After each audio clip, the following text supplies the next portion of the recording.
ಮಾತನಾಡಿದಕ್ಕೆ.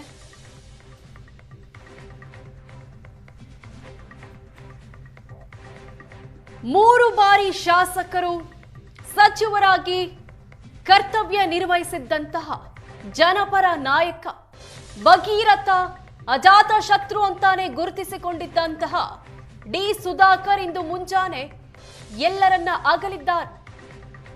ಚಿಕಿತ್ಸೆ ಫಲಕಾರಿಯಾಗದೆ ಮುಂಜಾನೆ 3:15ಕ್ಕೆ ಕೊನೆಯುಸಿರೆಳೆದಿದ್ದಾರೆ.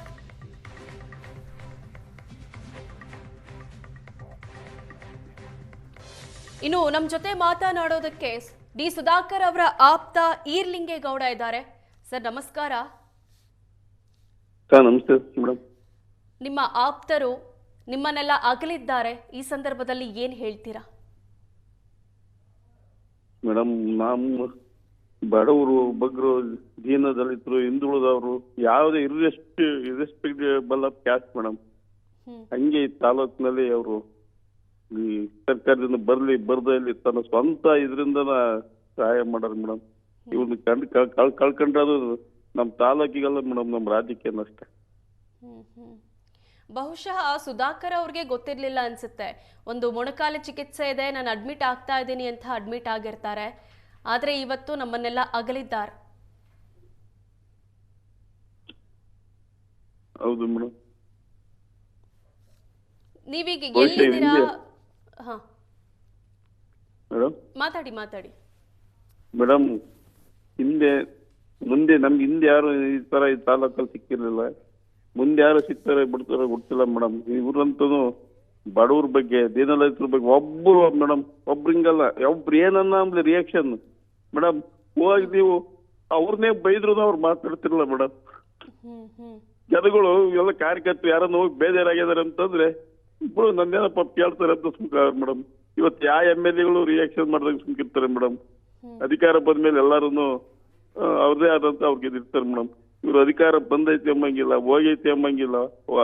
2018 ಸೋತ್ರು ಮೇಡಮ್. ಸೋತ್ರು ಸಮೇತ 5 ವರ್ಷ ಕಂಟಿನ್ಯೂಸ್ ಆಗಿ MLA ಇದ್ದಾಗ ಏನ್ ಕೆಲಸ ಆಗ್ತಿದ್ವು ಆ ಟೈಪ್ ಕೆಲಸ ಮಾಡ್ಬಿಟ್ಟು ತುಂಬಾ ನಷ್ಟ ಆಗಿದೆ ಮೇಡಮ್ ನಮ್ಮ ತಾಲೂಕಿಗೆ, ನಮ್ಗೂ ವೈಯಕ್ತಿಕವಾಗಿ ಕೂಡ. ಓಕೆ, ಥ್ಯಾಂಕ್ ಯು ಈರ್ಲಿಂಗೇಗೌಡ ಅವರೇ, ಏಷ್ಯಾನೆಟ್ ಸುವರ್ಣ ನ್ಯೂಸ್ ಜೊತೆ ಮಾತನಾಡಿದಕ್ಕೆ. ಈಗ ಮತ್ತೊಬ್ರು ಸುಧಾಕರ್ ಅವರ ಆಪ್ತೆ ಸುಜಾತಾ ಅವರಿದ್ದಾರೆ. ಮೇಡಮ್ ನಮಸ್ಕಾರ. ನಮಸ್ಕಾರ ಮೇಡಮ್. ನಿಜಕ್ಕೂ ಕಷ್ಟಕರವಾದಂತಹ ಸನ್ನಿವೇಶ, ಏನ್ ಹೇಳ್ತೀರಿ ಮೇಡಮ್? ಈ ಸಂದರ್ಭದಲ್ಲಿ ನಾವು ಅವ್ರು ಕಳ್ಕೊಂಡಿರೋ ಒಂದು ನೋವಿನಲ್ಲಿ ನಾವು ಬಹಳ ದುಃಖದಲ್ಲಿ ಇದೀವಿ. ಇಡೀ ನಮ್ಮ ಕರ್ನಾಟಕ ರಾಜ್ಯಕ್ಕೆ ಅವರು ಒಂದು ಮಾದರಿಯಾದಂತ MLA ಆಗಿದ್ರು, ಮಿನಿಸ್ಟರ್ ಕೂಡ ಆಗಿದ್ರು. ಅವರು ಸರ್ವ ಜನಾಂಗದ ನಾಯಕರು ಕೂಡ. ಅವರು ಅಭಿವೃದ್ಧಿಯ ಅಧಿಕಾರರು, ಶಿಕ್ಷಣ ಪ್ರೇಮಿಗಳು. ಆಮೇಲೆ ಎಲ್ಲಾ ಒಂದು ಧರ್ಮೀಯರನ್ನು, ಎಲ್ಲಾ ಒಂದು ಜಾತಿಯವರನ್ನು ಅವ್ರನ್ನ ಬಹಳಷ್ಟು ಅಭಿಮಾನದಿಂದ ಸಹಕಾರ ಕೊಟ್ಕೊಂಡು ಅವರಿಗೆ ಎಲ್ಲಾ ರೀತಿಯ ಒಂದು ಸಹಾಯ ಮಾಡಿಕೊಂಡು ಅವರು ಆ ಸಮುದಾಯದಲ್ಲಿ ಹುಟ್ಟಿ ಒಂದು ಇರುವೆ ಕೂಡ ಅವರು ತೊಂದರೆ ಮಾಡಿರ್ಲಿಲ್ಲ. ಏನು ಈ ಕಳೆದ 20 ವರ್ಷಗಳಿಂದ ನಮ್ಮ ಕ್ಷೇತ್ರದಲ್ಲಿ ಬಹಳಷ್ಟು ಅಭಿವೃದ್ಧಿ ಆಗಿತ್ತು. ಈಗ ನಾವು ಅವ್ರನ್ನ ಕಳ್ಕೊಂಡಿರೋ ಒಂದು ನೋವಿನಲ್ಲಿ ನಾನು ಕೂಡ ಅವರ ಮನಸ್ಸಿಗೆ ಮತ್ತು ಅವರ ಕುಟುಂಬಕ್ಕೆ ಶಾಂತಿ ಮತ್ತೆ ದುಃಖ ಭರಿಸುವ ಶಕ್ತಿ ಕೊಡ್ಲಿ ಅಂತ ಪರಮಾತ್ಮನಲ್ಲಿ ಬೇಡ್ಕೊಳ್ತೀನಿ ಮೇಡಮ್. ನೀವು ಕಡೆದಾಗಿ ಯಾವಾಗ ಭೇಟಿ ಆಗಿದ್ರಿ ಸುಜಾತಾ ಅವರೇ? ಮೇಡಮ್, ನಾನು ಲಾಸ್ಟ್ ಒಂದು 15 ಡೇಸ್ ಆಗಿತ್ತು ಮೇಡಮ್. ನಾನು ಕಿಮ್ಸ್ ಹಾಸ್ಪಿಟ್ಲಿಗೆ ಹೋಗಿದ್ದೆ ಫ್ರೈಡೆ ಮತ್ತು ಸ್ಯಾಟರ್ಡೆ. ಫ್ರೈಡೆ ಸ್ವಲ್ಪ ನಮ್ಗೆ ನೋವಾಯ್ತು. ಸ್ಯಾಟರ್ಡೆ ಡಾಕ್ಟರ್ಸ್ ಹೇಳಿದ್ರು ಅವರ ಏನು ಅಂಗಾಂಗಗಳು ಸ್ವಲ್ಪ ಕೆಲಸ ಮಾಡ್ತಾ ಇದ್ದಾವೆ, ಅವರು ಎದ್ದು ಬರ್ತಾರೆ, ಅವ್ರಿಗೆ ಜೀವದಿಂದ ಪಾರಾಗಿದ್ದಾರೆ ಅಂದ್ರು.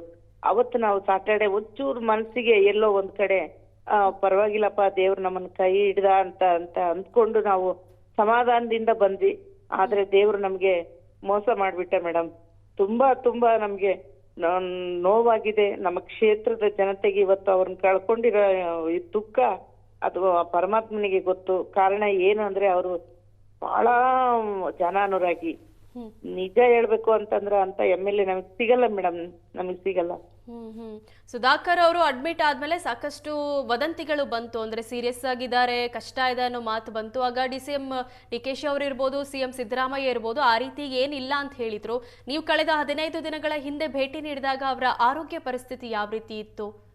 ಮೇಡಮ್ ನಾರ್ಮಲ್ ಇತ್ತು ಮೇಡಮ್. ಡಾಕ್ಟರ್ಸ್ ಬಂದು ಏನ್ ಹೈದ್ರಾಬಾದ್ ಮತ್ತೆ ಸಿಂಗಾಪುರ್ ಇಂದ ಡಾಕ್ಟರ್ ಬಂದು ನೋಡ್ತಾ ಇದ್ದಾರೆ.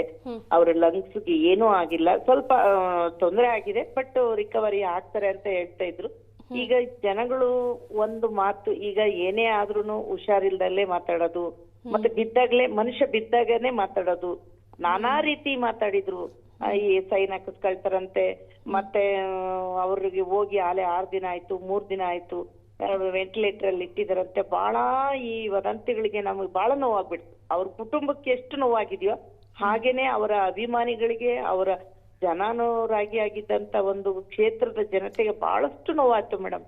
ಅವರು ಹಾಸ್ಪಿಟಲೈಸ್ಡ್ ಆದಾಗ ನಿಂದಿನ ಇವತ್ತಿನವರೆಗೂ ಈ ವದಂತಿಗಳಿಗೆ ನಾವು ಬಹಳ ನೊಂದ್ಕೊಂಡ್ಬಿಟ್ವಿ, ಬಹಳ ನೊಂದ್ಕೊಂಡ್ವಿ. ಆ ಪರಮಾತ್ಮ ನಾವು ಬೇಡ್ಕೊಂಡಿದ್ದು ಆ ಫಲ ಸಿಕ್ಲಿಲ್ಲ. ನಾವು ಇವತ್ತು ಅವ್ರಿಗೆ ಶಾಂತಿ ಸಿಗ್ಲಿ ಅಂತ ಹೇಳಿ ನಾವು ಕ್ಷೇತ್ರದ ಪರವಾಗಿ ಮತ್ತು ನನ್ನ ವೈಯಕ್ತಿಕವಾಗಿ ಬೇಡ್ಕೊಂಡು. Okay, thank you madam. Thank you Sujatha ಅವರೇ, ಏಷ್ಯಾನೆಟ್ ಸುವರ್ಣ ನ್ಯೂಸ್ ಜೊತೆ ಮಾತನಾಡಿದ್ದಕ್ಕೆ.